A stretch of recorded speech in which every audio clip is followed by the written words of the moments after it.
Hello everyone, एक बार फिर से स्वागत है आप सभी का मेरे यूट्यूब चैनल में। आज हम पढ़ेंगे तुलसीदास जी का जीवन परिचय। तो इससे पहले गाइज, अगर आपने अभी तक मेरे चैनल को सब्सक्राइब नहीं किया है तो सब्सक्राइब वाले बटन पे जाके क्लिक करो और बेल आइकन की घंटी को भी दबा देना ताकि मेरे आने वाले वीडियो का नोटिफिकेशन आपको मिलता रहे। अब हम तुलसीदास जी का जीवन परिचय है वो पढ़ते हैं। तुलसीदास जी का जन्म है वो 1532 यूपी बांदा जिले में हुआ था। तुलसीदास जी की पत्नी का नाम था रत्नावली और तुलसीदास जी के पिता का नाम था आत्माराम दुबे। तुलसीदास का बचपन का नाम था रामबोला और तुलसीदास जी की माता का नाम था हुलसी। तुलसीदास जी की जीवन कथा, जीवन परिचय है तुलसीदास जी का। तुलसीदास जी का जन्म सन 1532 को उत्तर प्रदेश के बांदा जिले के राजपुर नामक ग्राम में हुआ था। इनके बचपन का नाम रामबोला था।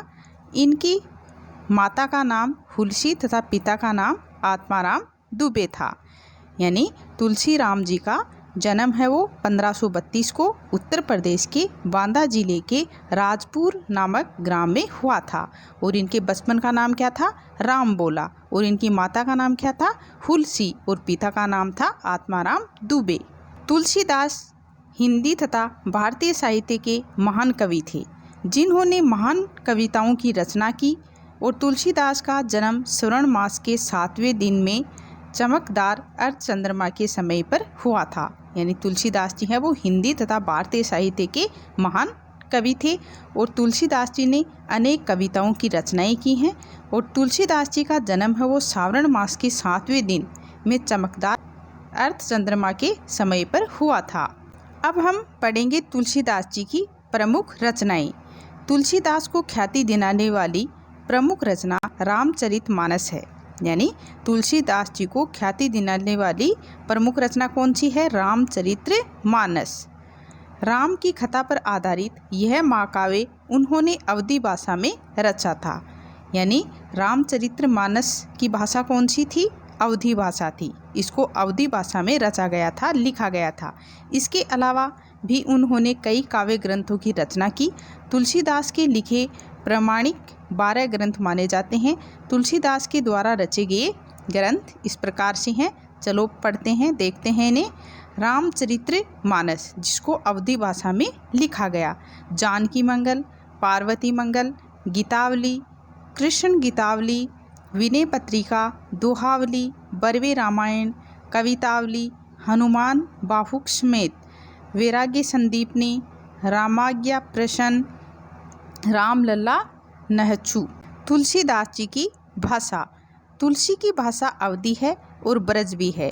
उनकी संपूर्ण रचनाओं में श्री कृष्ण गीतावली, कवितावली, विनय पत्रिका, दोहावली, गीतावली तथा वैराग्य संदीपनी ग्रंथ ब्रज भाषा में लिखे गए हैं। यानी तुलसीदास जी के जो ग्रंथ हैं वो ब्रज भाषा में कौन कौन से लिखे हुए हैं? श्री कृष्ण गीतावली, कवितावली, विनय पत्रिका, दोहावली, गीतावली, वैराग्य संदीपनी, ये सब हैं वो ब्रज भाषा में लिखे गए हैं।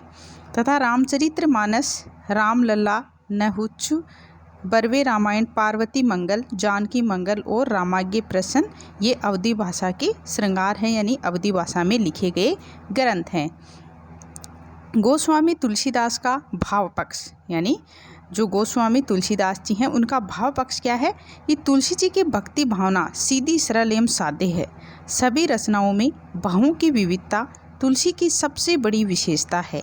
वे सभी रसों के प्रयोग में सिद्धहस्त थे। अवधी व ब्रज भाषा पर उनका समान अधिकार था। यानी एक समान अधिकार था ब्रज और अवधी भाषा के ऊपर तुलसीदास जी का। गोस्वामी तुलसीदास जी का कला पक्ष, यानी हमने भाव पक्ष पढ़ लिया है, अब है कला पक्ष। तुलसीदास जी ने अपने युग में प्रचलित सभी काव्य शैलियों का सफलतापूर्वक प्रयोग किया है। जैसे दोहा, चौपाई, कविता, सवैया, छपे आदि अलंकार उनके काव्य में सुंदर व स्वाभाविक रूप से प्रयुक्त हुए हैं। रामचरितमानस अवधी भाषा का सर्वोत्तम ग्रंथ है। यानी रामचरितमानस है वो अवधी भाषा का सर्वोत्तम ग्रंथ है और इनका सबसे महत्वपूर्ण ग्रंथ भी है। गोस्वामी तुलसीदास का साहित्य में स्थान, यानी तुलसीदास जी का साहित्य में क्या स्थान है, चलो देखते हैं।